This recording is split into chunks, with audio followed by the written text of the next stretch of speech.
Okay, अब आपका जो नेक्स्ट टॉपिक है अन्योन्य प्रेरण, म्यूचुअल इंडक्शन। अन्योन्य प्रेरण क्या होता है इसको भी अच्छी तरीके से समझिएगा। बहुत ही इंपॉर्टेंट चीजें हैं, ये चैप्टर ही आपका बहुत इंपॉर्टेंट है बोर्ड एग्जाम के लिए। अन्योन्य प्रेरण, जैसे आप लोगों ने स्वप्रेरण पढ़ा था, स्वप्रेरण में जिस कॉइल में हम करंट की वैल्यू को चेंज करते थे उसी में ईएमएफ इंड्यूस होता था। लेकिन यहाँ क्या है, अगर हम दो कॉइल ले लें और एक कॉइल में ही सिर्फ करंट फ्लो करें तो पास वाली दूसरी कॉइल में अपने आप करंट इंड्यूस हो जाए। एक कॉइल में वैद्युत धारा प्रवाहित करने पर, ठीक है, पास में रखी दूसरी कॉइल में धारा प्रेरित हो जाए तो इस घटना को अन्योन्य प्रेरण कहते हैं। ठीक है, क्या मैंने बताया कि अगर दो कुंडली एक दूसरे के पास पास ली जाए तो एक कुंडली में धारा का मान धारा प्रवाहित करने पर या धारा के मान में परिवर्तन करने पर, जो पहले से धारा प्रवाहित हो रही है उसके मान में परिवर्तन करने पर या धारा को ऑन ऑफ करने पर पास में रखी दूसरी कुंडली में धारा प्रेरित हो जाए तो इस घटना को अन्योन्य प्रेरण कहते हैं। Okay, if we take two coils near to each other and if a current is flowing in one coil or switch on and off or change the current, then a current is induced in another coil. This process is called mutual induction. इस घटना को mutual induction कहते हैं। हमारे पास अब मान लें दो कॉइल्स हैं इस तरीके से। एक कॉइल में क्या किया, हमने एक सेल लगा दिया रियोस्टेट के साथ में, रियोस्टेट लगा दिया और रियोस्टेट के साथ में सेल लगा दिया। ओके, और सेल के साथ एक की लगा दी। की क्या करती है, सर्किट में करंट की वैल्यू ऑन ऑफ करने का काम करती है। Okay, this will be positive plate and this will be negative plate.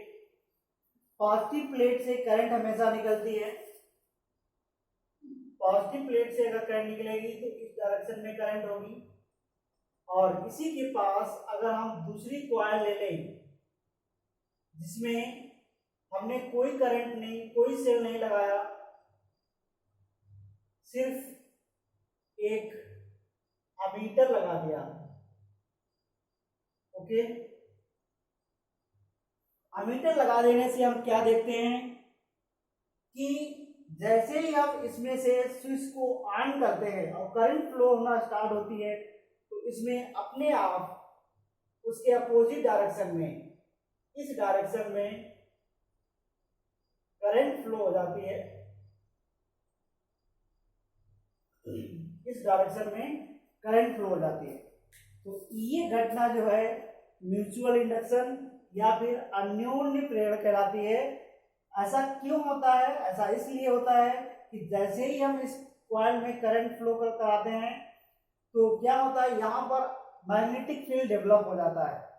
Magnetic field develop होने से मैग्नेटिक फील्ड लाइंस एकदम से बढ़ना स्टार्ट होती हैं। पहले करंट जीरो थी, कोई मैग्नेटिक फील्ड लाइंस नहीं थी, तो यहाँ पर क्या है, मैग्नेटिक फील्ड लाइंस प्रोड्यूस हो जाती हैं और वो सारी मैग्नेटिक फील्ड लाइंस यहाँ से निकलती हुई इस कॉइल में, इस वाली कॉइल में एंटर कर जाती हैं।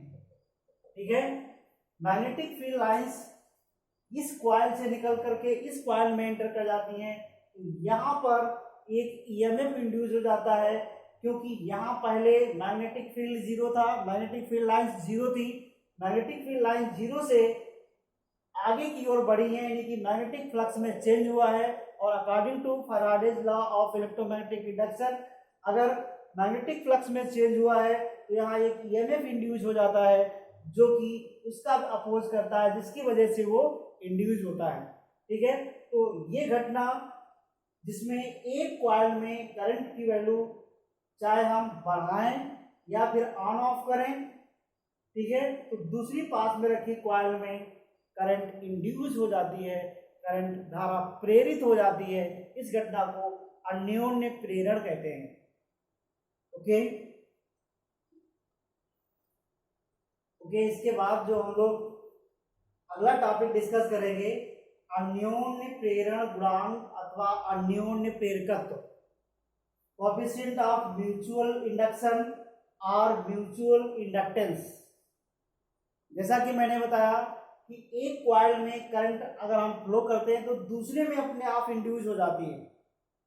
तो जिस कॉइल में हम करंट फ्लो करते हैं उसको हम बोलते हैं प्राइमरी कॉइल, प्राथमिक कुंडली।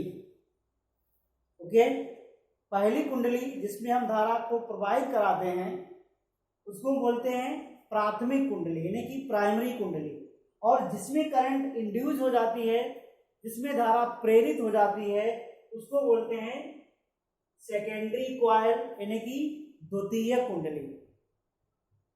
और ये देखा गया कि जो प्राथमिक कुंडली में धारा का मान है वो किस पे डिपेंड करता है, या द्वितीय कुंडली में जो फ्लक्स में परिवर्तन है। द्वितीय कुंडली में मान लिया एक कॉइल में फ्लक्स 5e है और प्राथमिक कुंडली में फेरों की संख्या को हम N1 मानते हैं, दूसरी कुंडली में फेरों की संख्या नंबर ऑफ टर्न्स N2 मानते हैं। प्राइमरी कॉइल यानी कि प्राथमिक कुंडली में फ्लक्स को 5 लेते हैं, दूसरी कुंडली यानी कि सेकेंडरी कॉइल में फ्लक्स को 5 लेते हैं। तो दूसरी कुंडली में जो फ्लक्स होता है, टोटल फ्लक्स, वो प्राथमिक कुंडली में प्रवाहित धारा के अनुक्रमानुपाती होता है। The total flux in secondary coil is directly proportional to current in primary coil. Okay, तो हम मान लें कि प्राइमरी कॉइल में करंट I1 फ्लो हो रही है और सेकेंडरी कॉइल में एक टर्न का फ्लक्स मान लेते हैं 5 है। तो एक टर्न का फ्लक्स अगर 5 है और नंबर ऑफ टर्न्स N2 है, सेकेंडरी कॉइल में नंबर ऑफ टर्न्स पहले में N1, सेकेंडरी में N2, तो नंबर ऑफ टर्न्स अगर एक टर्न का फ्लक्स 5 है तो टोटल फ्लक्स कितना होगा, नंबर ऑफ टर्न से मल्टीप्लाई करा देंगे। ठीक है, एक कॉइल का जो एक टर्न है, एक फेरे का जो फ्लक्स है वो मान लेते हैं 5 और कुल फेरे अगर इसमें N2 हैं तो एक फेरे के फ्लक्स को कुल फेरों की संख्या से गुणा करने पर हमको कुल फ्लक्स मिलेगा, टोटल नंबर ऑफ फ्लक्स मिल जाएगा। इसको बोलते हैं फ्लक्स लिंकेज। ओके, फ्लक्स ग्रंथिताओं की संख्या, हिंदी में बोलते हैं फ्लक्स ग्रंथिताओं की संख्या या फ्लक्स लिंकेज। ये फ्लक्स लिंकेज जो होता है प्राथमिक कुंडली या प्राइमरी कॉइल में फ्लो होने वाली करंट के डायरेक्टली प्रोपोर्शनल होता है। इसमें हमने मान लिया कि करंट I1 फ्लो हो रही है, तो सेकेंडरी कॉइल में अगर नंबर ऑफ टर्न्स मान लेते हैं N2 है और एक टर्न में फ्लक्स 5 है, तो इसका टोटल फ्लक्स इसकी करंट के डायरेक्टली प्रोपोर्शनल होता है। यहाँ पर हम लोग जो कांस्टेंट लेते हैं उसको हम कैपिटल M लिखते हैं। ओके, और कैपिटल M इक्वल टू यहां से क्या आ जाएगा, N2 5 upon I1। Okay, this M is called अन्योन्य प्रेरण गुणांक या अन्योन्य प्रेरकत्व। अन्योन्य प्रेरकत्व, सेल्फ म्यूचुअल इंडक्शन।